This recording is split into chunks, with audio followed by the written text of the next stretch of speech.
Have you ever met one of those people who just can't be stopped? It's like they're unstoppable. Yeah, I have. Me too. What's their mystique? Nothing stops these people. Don't stop. Welcome to Mission Unstoppable with Coach Frankie Picasso. You're about to meet some of the most amazing people. Stop. Don't stop. They've accomplished their goals despite insurmountable odds. They beat adversity, physical hardship, and traumatic events, and emerged triumphantly. They're people just like you and me, and they're winners. Are you unstoppable? Here's Frankie to show you how. Welcome to 2017 of Mission Unstoppable Radio. It's just so fantastic to be back here again this year with all of you, and I want to thank you for joining me and sticking around. It's just amazing. Today, as usual, we are going on a Mission Unstoppable, and I have two guests with me today. Alicia Kershaw is here, and Sol Reischer is with us as well. Alicia graduated with a law degree from Yale in 1978. She's had what a wonderful life this woman has had. She practiced employee benefits law for 20 years. She moved to Merrill Lynch as director. She actually went to Hong Kong with her husband, where she retired. But before she did that, she served and mentored women attorneys, served on boards of nonprofits with Washington Historical Society, the Discovery Creek Children's Museum. She became a championship amateur dragon boat team member. She traveled, she wrote, she hiked. She's just absolutely incredible.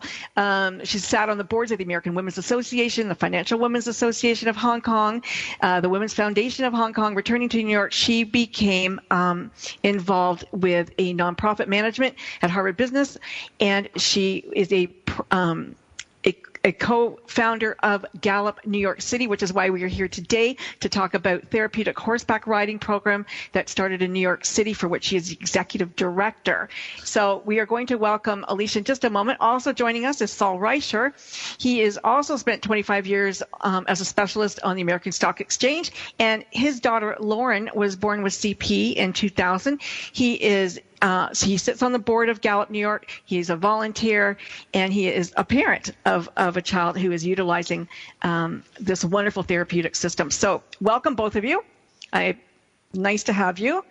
Thank you.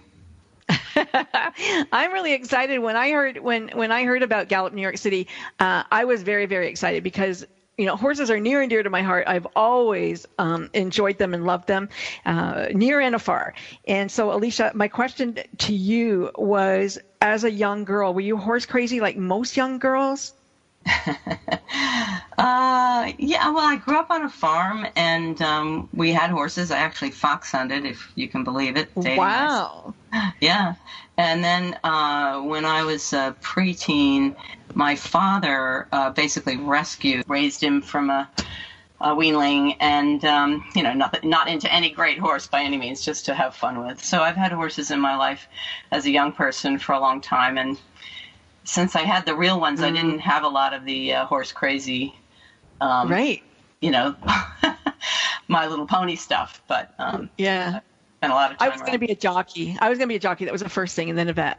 So. Yeah, well, I was not small enough to be a jockey, and I'm old enough that women were not jockeys when I was of that age. So I was discouraged from that, and I also wanted to be a large animal vet, and I was discouraged from that, so I had to go be a lawyer, Yeah, I was going to do that too, until the one day the vet came to the farm, because I also grew up on a farm, and he took the horns off one of the cows, and I just thought that was just so cruel, and I wouldn't be able to do that. Like, I couldn't go to a farm and do that. So that was the end of that big dream. Okay, so let's go back. We'll save Gallup for a little bit, and let's talk to you about growing up. And so, was law on the horizon for you? Was that something that's in your family, becoming a lawyer? Did you follow a tradition?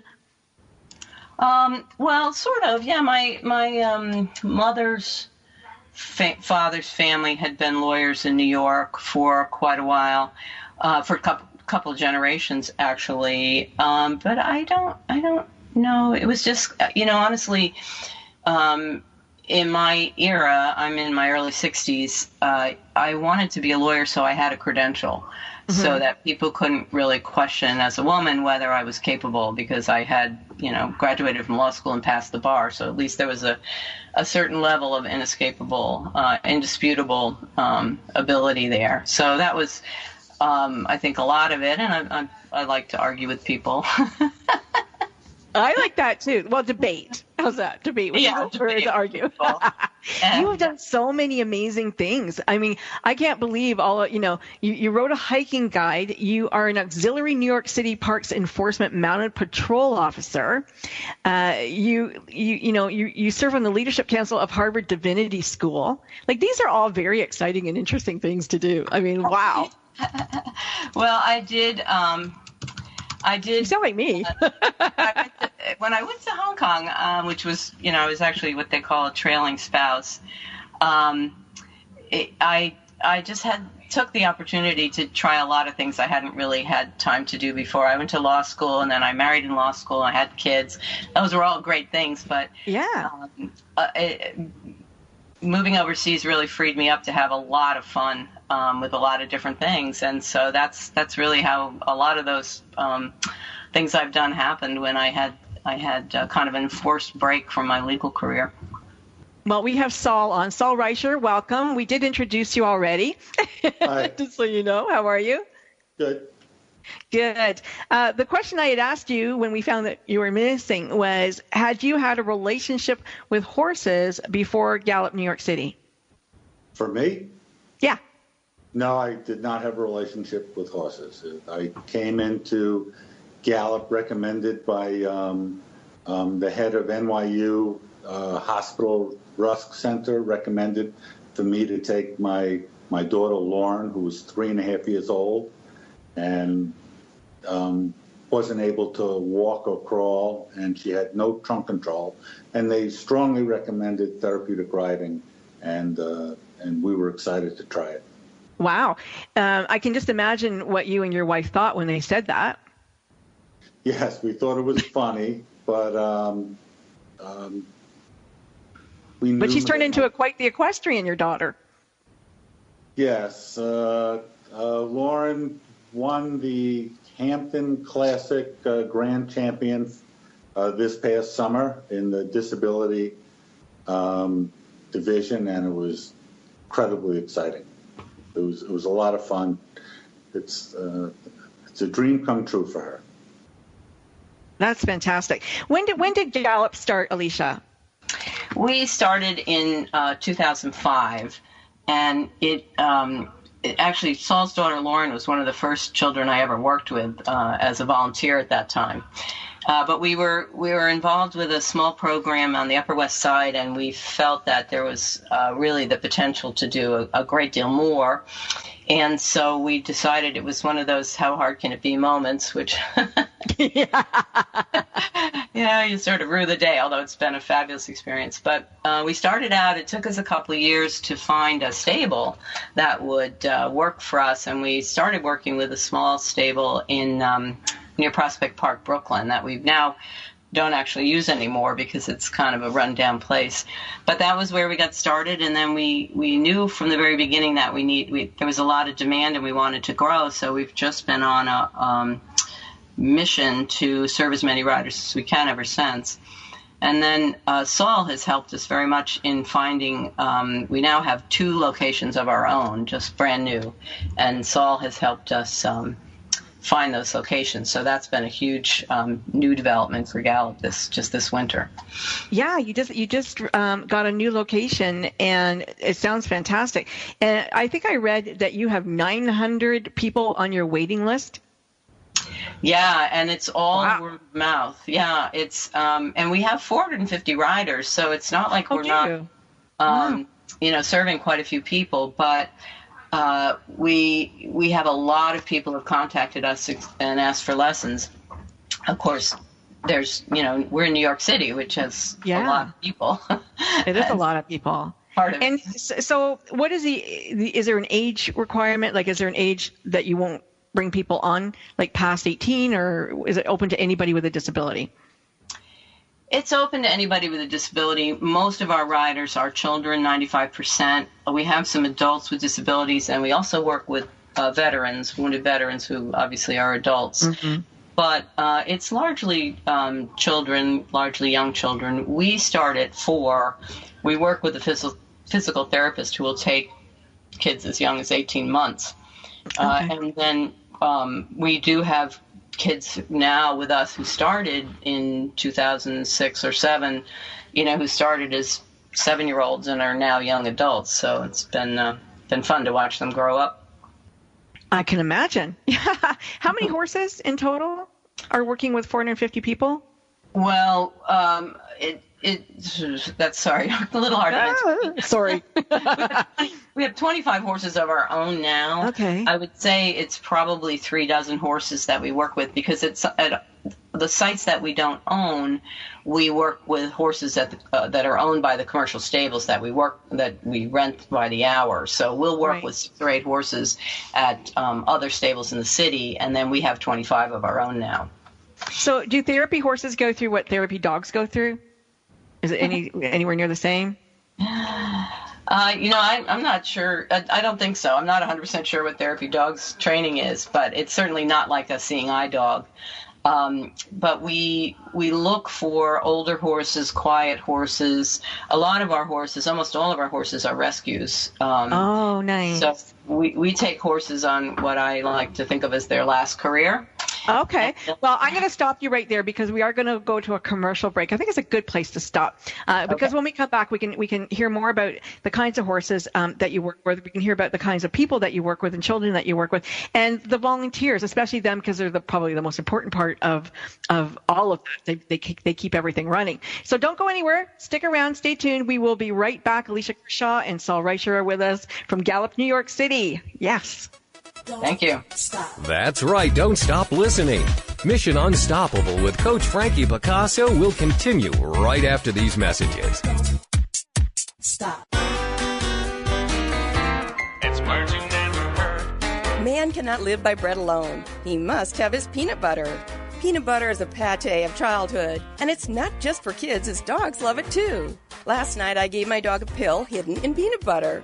What's a word for a messy concoction that helps the medicine go down? Sliver sauce. Mice apparently prefer peanut butter to cheese when it comes to luring them into the trap. But there are even more practical uses for peanut butter. Peanut butter contains natural oils, which makes it perfect for removing all kinds of sticky things, like gum stuck in your shoe or in your hair. What's a word for the fear of peanut butter sticking to the roof of your mouth? Arachnophobia. And according to Barry Goldwater, if you don't mind smelling like peanut butter for 2 or 3 days, peanut butter is a darn good shaving cream. It's words you never heard. I'm Carolyn Davidson, and you can have fun challenging your words you never heard vocabulary with my free app, Too Funny for Words. It's the Fitness Minute with fitness expert Annette Hammond. Most of the time, exercise rejuvenates you and increases your energy. But every once in a while, you may find that you're feeling tired in your workout, and every movement is an effort. My advice is simple. Turn up the music. Listening to fast-paced, uplifting music can really be helpful. According to the Journal of Sport and Exercise Psychology, your overall endurance improves by 15% when you exercise to music. So put on your preferred playlist or turn the radio up and treat yourself to a great workout while listening to your favorite music. The pulsating beat and uplifting lyrics can truly spur you on to complete your exercise and also to get an outstanding workout. Turn up the music and turn up the energy and motivation. For the Fitness Minute, I'm Annette Hammond. Like us on Facebook.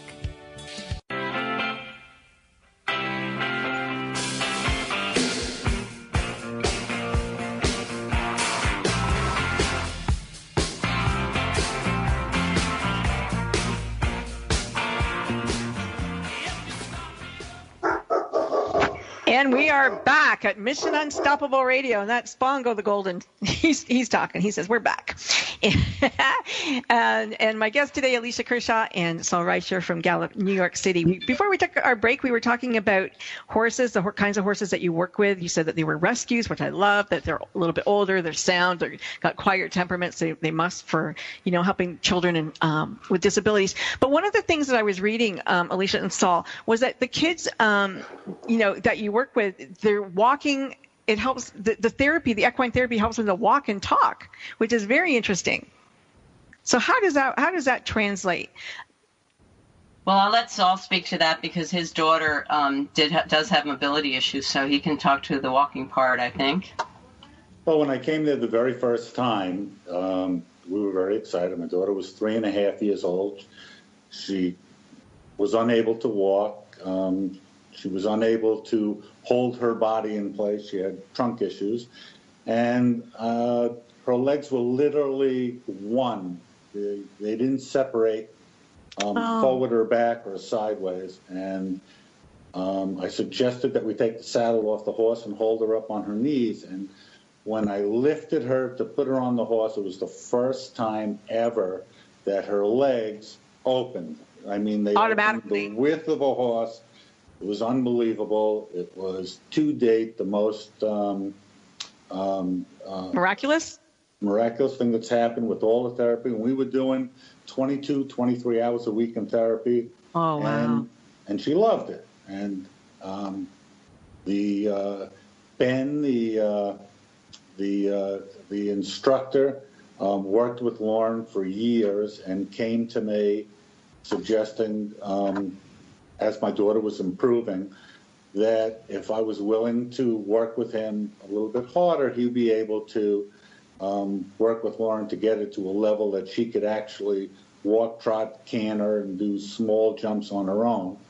And we've been doing that ever since. It was amazing, and I love the fact that now it's our chance to give back and bring this and wake up families and get families all together by helping improve whoever is coming from their family. So what is it about the horses? I know, they're prey animals, and I know that they really are all for one and one for all when they're in a group. Like it's kind of like no man is left behind. So what is it about horses that these kids respond to then? Well, horses because they are prey animals, they are very, very perceptive. They're in hyper alert mode, quite similar to people on the spectrum, actually, and also to our veterans with PTS are basically in hyper alert mode all the time. And horses are hyper aware of their circumstances, and sometimes a horse will react to something that the people around it haven't even noticed. And so they give a very immediate and very clear response. If you do something that a horse doesn't like, it's not going to do anything cruel to you, but it will let you know. It will put its ears back. It'll move away. So it's a very rewarding, instantaneous communication that goes on. And for just over half our riders on the autism spectrum, and many of them are not verbal. So they are in a nonverbal communication realm, and they seem to take naturally to the nonverbal communication with the horses. I think it's also just fun, as Sol said, but it's very empowering. A lot of our kids are not really able to do much by themselves. They have people constantly around them and helping them. And when they get on a horse, they can manage that horse, or seem to, by themselves. I mean, we have people around them and leading the horse. There's a lot of safety backups. From the perspective of the child, they're sitting on this large animal. They're asking this large animal to do things. The animal's responding. It's a very, very powerful feeling that a lot of our kids don't get to experience in any other context. And just being able to move just must feel so satisfying to them. Yes. But horses are they've always been a rich man's sport, especially in the city. So it must cost a fortune, to house these horses and feed the horses. Do you charge for the families, or is this all donations? Well, we do. We have a sliding scale tuition policy. So many of our families can afford our fees, but those who can't, we subsidize. We are fortunate to have an extremely generous board, very generous foundation donors and individual donors who give us the funds so that we can subsidize the costs. About 80% of our riders are subsidized in whole or in part. We focus on low and maybe moderate income families. We work with schools. Of the schools we work with, 85% 50% of the kids are eligible for school lunch, which is a common low-income indicator. Sure. It actually, people of means can travel out of the city to ride, and they can afford to ride or even lease a horse. But people of low and moderate income don't have those options, and that's why we think it's really important to be in the city where the kids are and give them access. Our fees are about half to two-thirds of the cost of the actual cost, so we subsidize every rider as well. And that's really because among the many things we've realized about families who have a disabled child is that it's very expensive, and the costs are not covered by insurance or social services. So the families with children with a disability are under huge financial stress, and we see as part of our mission is helping to relieve that stress a little bit by making this available to them in an affordable way. I'm not sure if I asked this question. I think maybe in a roundabout, but I don't think I had clarity on it. How, Alicia, I mean, you had this idea, like, I'm going to go to New York City, I'm going to co-found this therapeutic riding school. Like, where did that come from? Do you have a disabled child? No. Okay. It does seem to be a little bit of a wacky idea. Random? Yeah, random. Not wacky. I love the idea. It's just, here's this lawyer from Harvard, like Yale. Yale, please. Yeah. Oh, sorry. You did go to Harvard just or something, though, didn't you? No, I'm involved in the divinity school at Harvard, but as a supporter, so an understandable confusion. But those of us at Yale do not like to be. No, of course. My apologies. I had been in Asia, and I had been exposed to therapeutic riding in Asia. And I, like many people involved in Gallup, I had gone to see the program because I was interested in spending time with horses. Mm-hmm. And when I saw the effect that the horses had on the children, I became much more interested in that side of it. And we have a little saying that people come for the horses and they stay for the kids. And that I'm a very good example of that. When I came back to New York, I actually tried to go back to law, and I was talking to my old law firm, and I just really had a hard time convincing myself that that's what I wanted to do. And initially, I think the Gallup thing was kind of a temporary, transitional, let me do this for a little while. In fact, I even remember saying to people, look, I'll run it until we find someone else. Here we are 12 years later, and I'm still running it. But so I can't claim any great, strategic vision as to that I would still be doing this 10 years later. But it's been incredibly rewarding on every conceivable level. It's been a huge growth experience for me personally. I've met and connected with so many people I would never have met with, and I get to hang around with horses. That's a lot of fun. Yeah. I want to go to New York City and play with you. Yeah. So like your daughter has gone beyond competing in a disabled arena to competing with, able-bodied. Like, that's phenomenal. Well, she does a little competing, just a little bit. It's mostly the fun of riding. Competing is a small part. But I used to compete, and I know how much fun that is. But how many other children had the kind of let's say, I don't want to call it recovery, but strategic rise, let's say, from where they started to where they ended up, like your daughter after so many years? Well, we've had a handful. Sorry, Sol, go ahead. No, go ahead. We've had a handful of kids that are competing now. We've really just started, I think 2 years ago, to put together a competitive team. Mm-hmm. And we do have about 6 kids on that team right now. There are more involved with Gallup who could compete on that level. Competing is expensive. Right. You need the clothes, you need the fees, often when our riders compete, they're at another facility, we have to rent the horse. So we've been raising money for competing specifically. I have been really interested to see how positively our riders respond to competing. They really do enjoy it. What we do have is a horse show, we call it, every summer, every June on Father's Day usually. Oh, fun. Where we ask a good number of our kids to come and show off a skill. It's not a horse show in a traditional sense of a competing in a class. But they come and they ride, they show a skill. It's very public. It's in the middle of Central Park. So we have entered the competing world a little bit that way. And then we've now started this team. I would say possibly 10% of our kids could compete on the disability circuit or would be interested, maybe even more. It's something that we're finding they're enjoying, so I think we'll continue to expand that. Do you think any of them could do it like a Paralympic? Well, yes, but like everything, Paralympic has now become really a high level of competition. Okay. So you'd really, there might be a 6-year-old out there right now who might want to go that way, but for most of our riders, because we're focused on the low-income end of this economic spectrum, I think Special Olympics would be a little bit tough. But we would certainly encourage our riders to do that, and we are connected with the Special Olympics and the Paralympics people, so we're definitely keeping that in mind.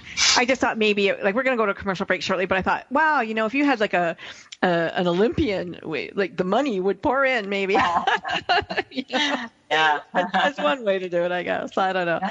But yeah, there's lots more to talk about with Gallup New York City, I know. So we're going to come back in just a few minutes and talk to Alicia and Sol a little bit more about what it takes to be a volunteer, because I'm sure that you're listening and going, gee, I want to be a volunteer. What do I have to do? Well, when we come back, we'll tell you what you have to do.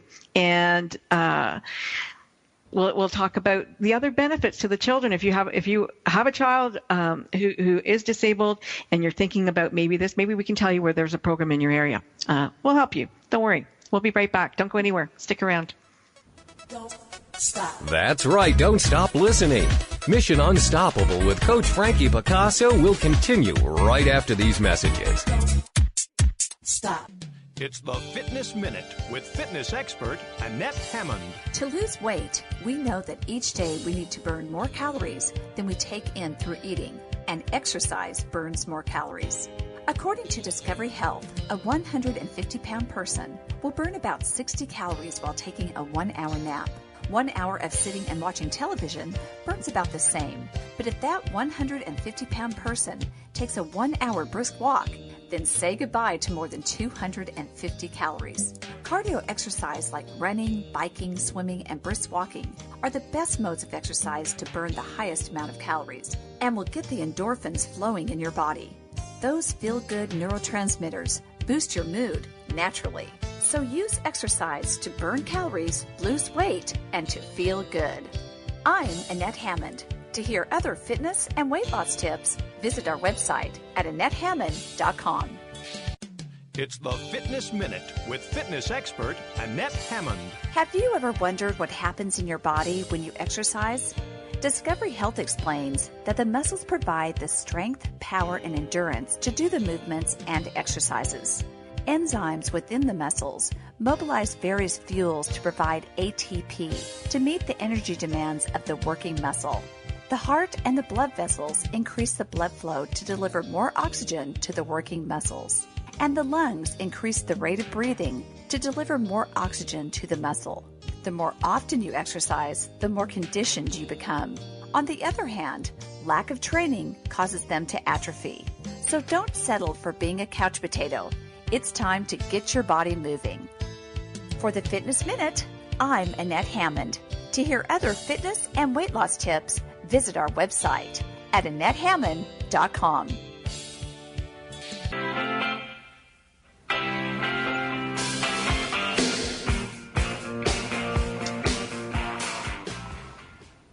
And we're back. You're listening to Mission Unstoppable Radio. I am your host, Frankie Picasso. My guests today are Alicia Kershaw and Sol Reischer from Gallup, New York City. Before I went to break, I was mentioning about volunteering.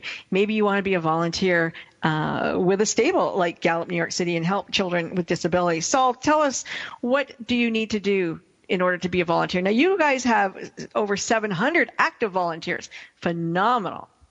What did you do to get them all? Volunteers in the Bronx, Queens, Brooklyn, and for events that we have in Manhattan. So we have lots of volunteers all over the city. I volunteer in Van Cortlandt Park in the Bronx at Riverdale Riding. And we have autistic children come from a special school from the city of New York. And usually about 2 to 5 of the children that come are classified as completely nonverbal.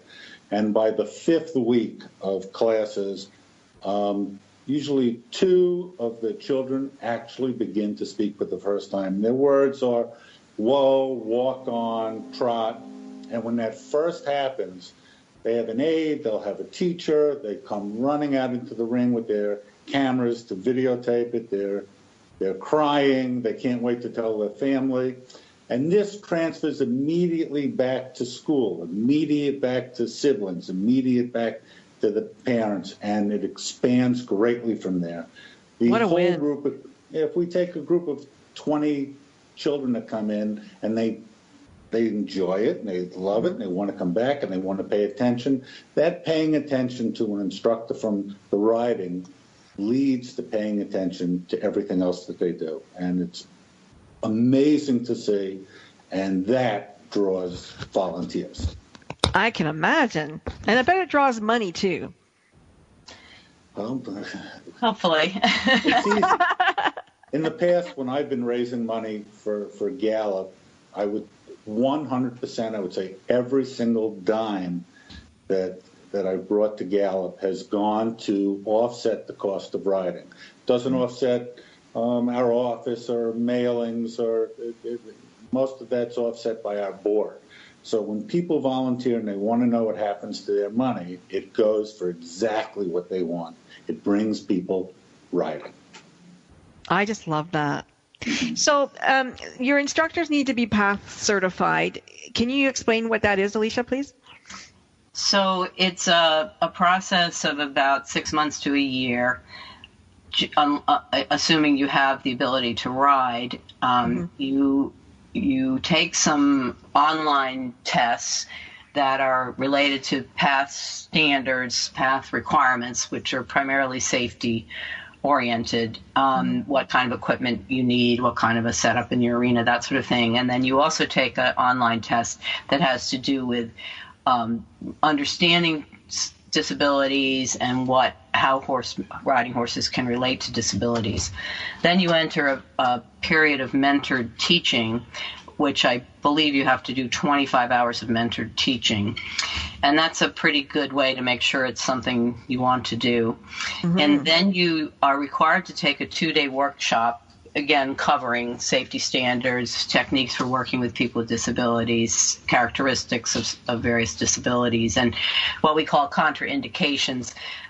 There are certain kinds of disabilities that require a higher level of care or screening. Stents, for example, shunts. People with Down syndrome sometimes have a neck instability that we have to watch out for. So those sorts of things. And then after the workshop, you take a riding test, and you also take a teaching test. So you teach a sample lesson and are rated on that and have to pass. And then you have to ride a pattern and pass that. Now they're not looking for highly professional, fancy riders. They're dressage skills. Right, exactly. Thank God, because I wouldn't have made it. But they're looking for people that can handle a horse competently and understand horse behavior. PATH emphasizes quite a bit proper care of horses. Even though our mission is working with children with disabilities, we want to do it in a way that really respects and cares for horses. And one of Gallup's own values is to have the highest level of horsemanship standards that we can. So the riding part, the horse part is very important. Well, they're a team. Yeah. Absolutely. Horse has to be in good shape. Yeah, for sure. They have to be matched. Your horse has to be happy, content. The horse is the most important thing we have, and if a horse isn't well and happy, then it's not going to work. So are they all English saddles, or do you mix them up, English Western, or? Because we're on the East Coast, most of our staff were trained in English riding. much to the annoyance of our director of operations, who is a tech and did roping in college. So he sometimes does bridle at this a little bit, to use another horse pun. There's nothing wrong with Western riding, and we do have some Western saddles, and we will occasionally use them, but the English seat does put a little more pressure, it's not really the word I want, but does make the rider pay more attention to their posture. Yes. A little harder to kind of relax. But the narrowness of it must be easier, I think. Like it's hard to open your legs, and at least it's a lot easier not to be like a barrel, to have just a narrower seat. And the weight of a Western saddle, we do have to take them on and put them back off. Take them off, put them back on a lot. Some of our riders ride on a bareback pad or da-da-da. So manhandling those big saddles is tough. And the horn of a Western saddle can be in the way a little bit. Yep. So, but we definitely have riders who do better in a Western saddle, and we're very happy to use it. And the reining between the two, I always thought for years that there was a big difference between English and Western reining. But we've been working with an expert horse trainer who has showed me that really conceptually the reining is very, very similar. So that's been an interesting. So you're not doing neck reining?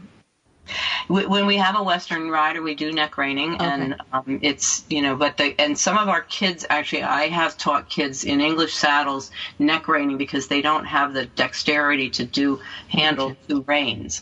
Right. But they have the dexterity to move their hands back, across the horse's neck in a neck reining environment. So I should mention that with maybe one or two exceptions, when our riders are riding a horse and using reins, it's not connected to a bit. We don't use bits. We use a Monty Roberts, if I can use a product placement, halter with a double nose band. So because a lot of our riders don't have a very subtle hand. Right. And so this way they're not yanking on a bit in a horse's mouth. They're just pulling on a nose band. And so we're very comfortable giving our riders the reins because they can't really hurt the horse. It's gentle, yeah. Yeah. Oh, I love that. I like how you look after your horses and your riders. Oh. Gallup New York City helps the children. How do you help the families? Well, this is another area that we've been moving into more, and Sol might have a few comments on it too, to try and offer family resources. And we right now have a small focus group of parents that we're talking with about what resources they might want. But essentially I think our families get a lot of benefit from coming to Gallup in a very supportive, upbeat environment. They see their children do well. I had one parent who came one afternoon and said, everyone in my office is going to watch their kids play soccer. And she said, well, I told them this is my version of soccer. My kid will never play soccer, but I can come cheer my kid on riding. And I think that's an example of the positive feeling that parents do get when their children are able to be in this very supportive, positive environment. Now, I can just think of my kids because I know how they were. And, if one had a burger, the other had to have a burger. So when there's a family of, with young children and the brother, sisters on a horse, how many of them are like, I want to ride too. Can I get on the horse? I can't believe you said that because we because of that, we have a sibling riding program where we offer discounted lessons to siblings. And one of the somewhat unexpected consequences of that is that it's enabled siblings in some of our families to have a connection that they didn't have before. It's something they can do together, which is there are not a lot of things that kids can do together when one sibling is seriously disabled. And sometimes the kid with a disability, at least initially, is better at riding than the other sibling. So it's really a powerful experience. Plus, it gives the parents a break. We've heard of families going on a riding vacation where where our student is the best rider of the group. Isn't that fun? That's fun. Yeah, I like that. For the parents that come, people like myself who are a parent of a child and have been through this for a while, they have questions. They want information about what's to come.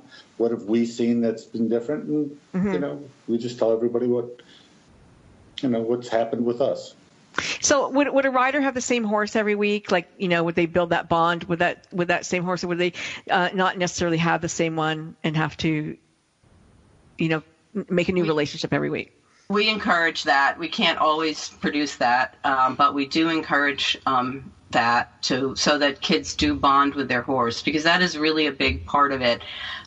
Developing empathy through caring about your horse, seeing the world through your horse's perspective, or what we think is the horse's perspective. And kids really do. I mean, we had this one girl who's a friend of Sol's daughter, actually, who lives in Chinatown, and informed me that she had figured out how to have a horse in her Chinatown apartment. I love it. And I thought I had the killer response, which is, how are you going to get it up to your apartment? And she said, service elevator. She had it all worked out. They're just too clever, aren't they? Oh, I love that. But they got many kids. That's my horse. That horse knows me. That horse loves me. That horse recognizes me. They really do attach to the horse, and that's an important part of it for us. So with the kids who are able, are they encouraged to groom the horse after their ride, or can they do that? Oh, yeah. Groundwork is a big part of our lessons, and we find when kids do that, the connection with the horse is strengthened immensely. Walking the horse, leading the horse is a big pre-step to sitting on a horse and steering it. It helps them understand the connection between them and the horse. I just love it. What a fantastic program. You guys are very, we're fortunate that you started a program like that, and I know that the children are very fortunate, but it's an amazing idea, especially in the city, where kids don't get to see animals even. We're going to go to a commercial break, our last break, and when we come back, we'll be back with Alicia and Sol, and we'll talk a little bit more about Gallup, New York City. Right, don't stop listening. Mission Unstoppable with Coach Frankie Picasso will continue right after these messages. Stop. It's words you never heard. Man cannot live by bread alone. He must have his peanut butter. Peanut butter is a pate of childhood, and it's not just for kids, as dogs love it too. Last night I gave my dog a pill hidden in peanut butter. What's a word for a messy concoction that helps the medicine go down? Sliver sauce. Mice apparently prefer peanut butter to cheese when it comes to luring them into the trap. But there are even more practical uses for peanut butter. Peanut butter contains natural oils, which makes it perfect for removing all kinds of sticky things, like gum stuck in your shoe or in your hair. What's a word for the fear of peanut butter sticking to the roof of your mouth? Arachnophobia. And according to Barry Goldwater, if you don't mind smelling like peanut butter for 2 or 3 days, peanut butter is a darn good shaving cream. It's words you never heard. I'm Carolyn Davidson, and you can have fun challenging your words you never heard vocabulary with my free app, Too Funny for Words. It's the Fitness Minute with fitness expert Annette Hammond.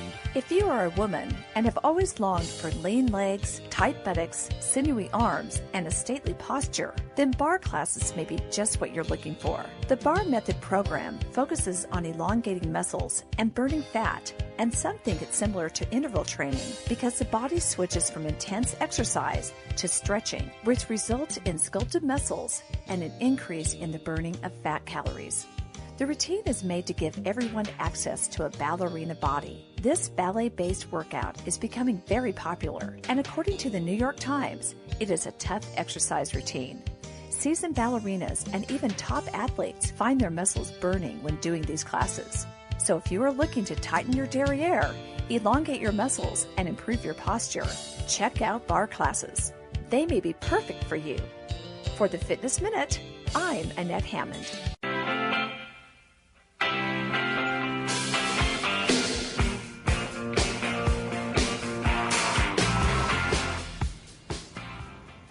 You stuck around and you get rewarded. Mission Unstoppable Radio. I am your host, Frankie Picasso. I haven't changed, and our guests today are still Alicia Kershaw and Sol Reischer from Gallup, New York City. And we're going to talk a little bit about the two places that they have required now. So spring and summer, winter, fall, they are riding. But they have a lot. They got, like, I think, Sol, did you say 450 riders right now? A week.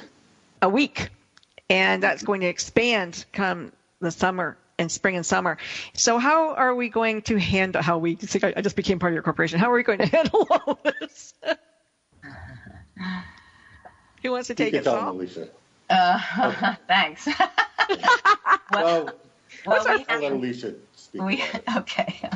I'll take this one, Sol. Thanks. We have hundreds of riders. In fact, I just this morning met with a school for kids with autism right 5 minutes from our Lindenwood site, and they're love to get involved with us. So the rider part is easy.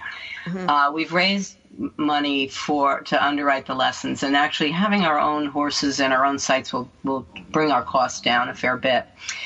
Volunteers is a key element, and so in Lindenwood we haven't ever been in that neighborhood, so we're going to be working to build connections with volunteers. We do work with high schools and with Kiwanis groups and corporate volunteer teams to make sure that we have volunteers to help us run our programs. So we're just going to, as we have the money and the interest on the volunteers, we'll just keep on building the program. I think we'll probably... Our Lindenwood site doesn't have a covered arena, so it's weather dependent, but we'll probably run our school groups there in the mornings. In Forest Hills, we're already running a couple hundred riders every week, so it's more of a question of marginal growth instead of starting a whole new site. Yeah. But again, we'll be getting the word out that we need more volunteers, and I don't think we'll have any problem filling the slots. I don't either. How long is a lesson? It's half an hour. Most of our riders really don't have the attention span or the strength for more than that. So we are able to, and we usually have 3 kids riding at a time. So we are able to get quite a few kids through in an afternoon, which is good. It's intense, but it's good. Do you expect a parent to volunteer? No, we don't. But we do have parents that volunteer, as Sol is one example. Sure. And we've had parents who have volunteered with fundraising and skilled volunteer. Yeah, because it's not just all riding volunteer. You have a board, you have a nonprofit. So you're going to be doing fundraising activities. You're going to be doing all kinds of things that people can get involved with depending upon their skill levels and talents, right? We have administrative work. We have writing. There's marketing, newsletter writing. There's events, parties, horse work. We have a lot of volunteers who are interested in exercising the horses and caring for the horses. So there's plenty of opportunities to get involved. And a lot of parents do, but again, a lot of our parents are really in quite stressful environments caring for children, so we don't really expect to see too much of that. Many times when they're there, they'll come in and help, which is great, often a great help. But I think when you have the success, like Sol, you've had such success with your daughter that you just kind of want to go out and shout to the world, come on, you do it too. I've been shouting for years. Yeah, I bet. For the people listening, the fact that we're in New York City and Sunrise Stables, that's near Howard Beach and Lindenwood, it's 7 acres. I mean, of beautiful land, with a large ring, turnout fields. So if anybody wants to come by, say hi, play with the horses, please. In Forest Hills, we're a couple of blocks from Forest Park. Forest Park is a gorgeous park. We have a 4.5-mile pristine manicured bridle path through the park that when some of your listeners are able to, go for a walk in the park, it's like you're anywhere in the woods in the United States. It's a fun place to be. It's a rewarding place to get involved in. And if you're in New York or around, and this sounds like it's something that you're interested, come on down. Yeah, and if you want to replicate that in your city, maybe they can reach out and you might have some good advice for them. We're very happy to help. Oh yeah, very happy to help. We're believers. We'd love to see this everywhere. I love it. Can you tell us what, Alicia, tell us what hippotherapy is? I know that's on the PATH program. So hippotherapy comes from the Greek word for horse, which is hippo, okay. Hippodrome is sometimes a word you see for a race course. Mm-hmm. And hippotherapy is very, very much what we do, but it is performed by a physical therapist, a registered physical therapist who has been trained in using the horse as a physical therapy tool. Mm-hmm. And it's much more focused on physical therapy type exercises, where we're more focused on learning to ride. They both kind of come together with the same benefit, but the focus is quite different. And in hippotherapy, you'll have the physical therapist walking alongside the rider and going through the exercises, whereas we'll have a traditional instructor in the middle of the arena teaching a lesson to the three riders. So it's a just different approach, different payment mechanism. The physical hippotherapy is eligible for insurance reimbursement, so that's a little helpful. But we've had riders start with hippotherapy and go into therapeutic riding. We've had riders who are in therapeutic riding who are our hippotherapy expert, our physical therapist who does hippotherapy has come and given us advice on. So it's a fairly fluid, happy relationship between the two disciplines. I like it. I like it a lot. I wanted to ask you again, as an auxiliary New York City Parks Enforcement Mounted Patrol officer, what do we call you, Officer Kershaw? Yes. What do you do? It is really fun. We are park rangers. It would be the the concept that people would most connect to.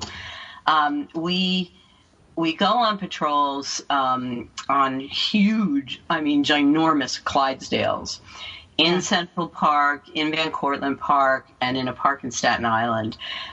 It's partly patrolling for its own sake. It's partly to keep the horses fit so that they're available for events like parades, the marathon.